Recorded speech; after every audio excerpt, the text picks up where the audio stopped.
নমস্কার, Rishibani institute of Vedic অ্যাস্ট্রোলজির পক্ষ থেকে স্বাগত জানাই আজকের জ্যোতিষ আলোচনায়। আমি শান্তনু আপনাদের সঙ্গে। আলোচ্য বিষয় সিংহ রাশি এবং ধনতেরাস। ধনতেরাস বা ধন ত্রয়োদশী বর্তমানে এই সময় বাঙালির জীবনে একটা বড় উৎসব।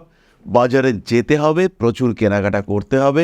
সোনা, রূপো, না হলে অ্যালুমিনিয়াম, নিদিন পক্ষে স্টিল, তামা ইত্যাদি, তার সঙ্গে একটা ঝাঁটা কিনে বাড়ি আসতেই হবে। এই কনসেপ্ট এখন আমাদের মধ্যে, বাঙালির মধ্যে ঘরে ঘরে রয়েছে। কিন্তু বেসিক্যালি আমাদের কি করা উচিত, কি করব আমরা? সিংহ রাশি বা লগ্নের মানুষরা কি করবে? ধন উপার্জন, ধন আগমন, তার একটা সম্ভাবনা তো অবশ্যই রয়েছে। এই দিন অর্থাৎ 2025 সালের 18ই অক্টোবর দেবগুরু বৃহস্পতি 12 বছর পরে কর্কটে প্রবেশ করতে চলেছেন। তুঙ্গ হতে চলেছেন দেবগুরু বৃহস্পতি। ফলে এটা সেই দিন, এই দিনের ক্ষমতা সেই লেভেলের। এই দিনে যে ক্রিয়াকলাপগুলো আমরা করব তার ইম্প্যাক্ট হবে সুদূর প্রসারী। লম্বা চড়া সময় ধরে আমরা তার ফল পাব। ধনতেরাস মানে এবার শুধু কার্তিক মাসের কৃষ্ণপক্ষের ত্রয়োদশী তিথি নয়, এটা হলো দেবগুরু বৃহস্পতির 12 বছর পরে তুঙ্গ হওয়ার দিন।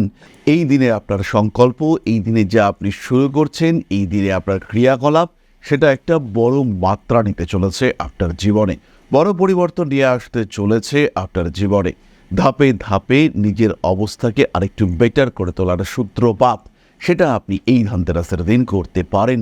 তাই এই ধনতেরাস কিন্তু অন্যদের থেকে সম্পূর্ণ আলাদা। পঞ্চমপতি দেবগুরু বৃহস্পতি তিনি তুঙ্গ ক্ষেত্র প্রাপ্ত হচ্ছেন। এটা একটা বড় বিষয়। কি হবে, কেন হবে, কতটা হবে, এটা বড় কথা নয়, কিন্তু কিছু একটা করতে হবে, এটা বড় কথা। কি কিনবেন, কোন সময় কিনবেন এবং কতটা কিনবেন, কিভাবে পুজো করবেন, সেটাই আমাদের আজকের ভিডিওর মূল আলোচ্য বিষয়। প্রথমেই বলি, ধনতেরাসের এই তিথি, ত্রয়োদশী তিথি কখন থেকে কখন পর্যন্ত থাকছে। 18ই অক্টোবর দুপুর 1:19 থেকে 19শে অক্টোবর দুপুর 1:52 পর্যন্ত এই তিথি কন্টিনিউ করছে। তাই এই সময় আপনারা কেনাকাটা করতে পারেন। কেনাকাটার জন্য বিশেষ সময় বা সঠিক সময় প্রদোষকাল। সেই প্রদোষকাল শুরু হচ্ছে 5:09 সন্ধেবেলা 18 তারিখ থেকে, কন্টিনিউ করবে 7:38 পর্যন্ত। মানে কেনাকাটার জন্য, সঠিক কেনাকাটার জন্য সময় পাচ্ছেন মাত্র 1 ঘন্টা 30 মিনিট, অ্যাকচুয়ালি 29 মিনিট। ধনতেরাসে পুজো করবার জন্য সঠিক সময় সন্ধে 6:41 থেকে 7:38 পর্যন্ত। যাই হোক, কেনাকাটা তো করতে হবে, কিন্তু মনের মধ্যে একটা প্রশ্ন থেকেই যায়, কেন এই দিনটা এত গুরুত্বপূর্ণ? কি রয়েছে এর পৌরাণিক মহিমা? তাহলে সেটা একটু শুনে নেওয়া যাক। পৌরাণিক রাজা হেমচন্দ্র এবং তার স্ত্রী, তারা ছিলেন নিঃসন্তান। বহু তপস্যা, সাধনা, মুনি, ঋষি তাদের আশীর্বাদ নিয়ে রানীমা তিনি গর্ভবতী হলেন। সন্তান জন্ম হলো, ফুটফুটে এক পুত্র। কিন্তু জ্যোতিষীরা ভবিষ্যৎবাণী করলেন এই ছেলে হলো স্বল্পায়ু। বিবাহের মাত্র 4 দিনের মাথায় এই সন্তানের মৃত্যু হবে। দুশ্চিন্তায় পড়লেন রাজা এবং রানীমা। সন্তান বেড়ে উঠল, যথাযথ দিনে তার বিয়েও হলো।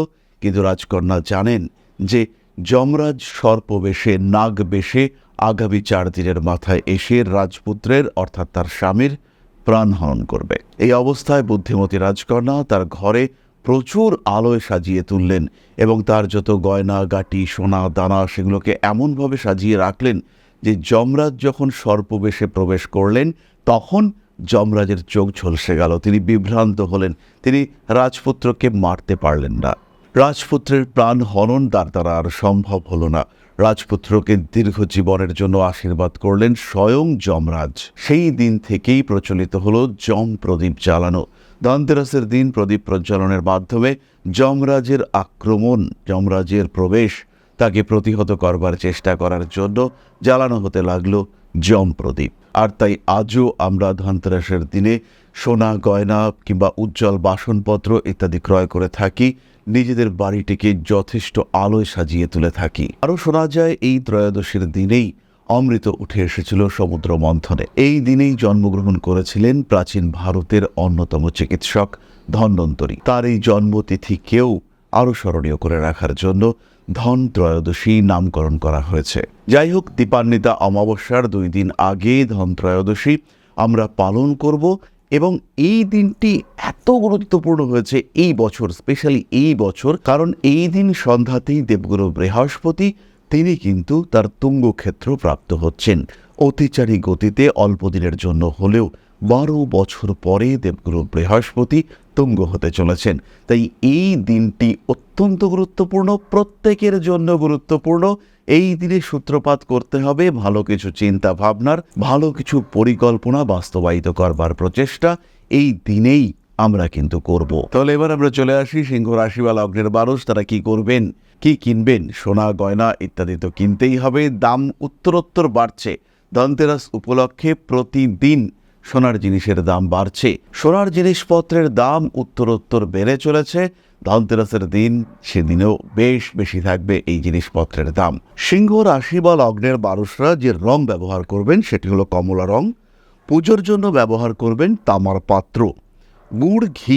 গুড় ঘি লাল ফুল এগুলো পুজোতে ব্যবহার করা হবে। ধনতেরাসের দিন লাল ফুলের মাধ্যমে সূর্যার্ঘ্য প্রদান করুন এবং অবশ্যই প্রবাহিতে, যদি কোনো নদীর পাশে দাঁড়িয়ে সূর্যার্ঘ্য প্রদান করা যায় তাহলে সেটা হবে অনেক অনেক ভালো। ধনতেরাসের দিন পুজোর সময় মন্ত্র জপ করুন, ওং আদিত্যায় নমঃ, ওং শ্রীং হ্রিং ক্লিং মহালক্ষ্মী নমঃ।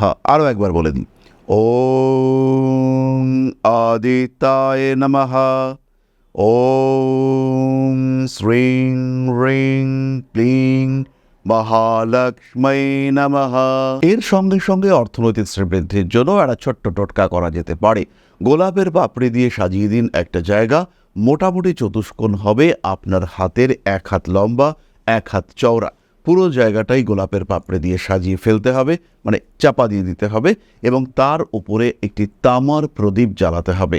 প্রদীপ জ্বালাবার আগে প্রদীপ যেখানে পাচ্ছে, যেখানে প্রদীপটা রাখা হচ্ছে সেই স্থানে অবশ্যই কিছুটা আতপ চাল ছড়িয়ে দিতে হবে, তার উপরে প্রদীপ রাখতে হবে এবং প্রদীপে তেল অথবা ঘিয়ের সাহায্যে জ্বালাতে হবে।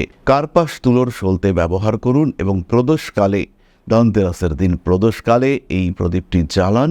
আপনার সমৃদ্ধি ফিরে আসার পথে অগ্রগতি যাত্রা শুরু হবে। তাহলে ধনতেরাসের দিন সোনা গয়না তো অবশ্যই কিনছেন। সিংহ রাশি বা লগ্নের মানুষরা বুঝতেই পারলেন, কিনতে হবে তামার জলপান পাত্র, তামার গ্লাস অথবা তামার বটল, সেটা কিনে আনতে হবে বাড়িতে এবং ধনতেরাসের দিন পুজোর আগেই সেই কেনাকাটা সম্পূর্ণ করতে হবে। তাহলে আজকের আলোচনা আমরা আর দীর্ঘায়িত করব না। সবাই সুস্থ থাকুন, ভালো থাকুন। মা শ্রী আদিশক্তির আশীর্বাদ বর্ষিত হোক আপনাদের উপর। জয় মা আদিশক্তি। নমস্কার।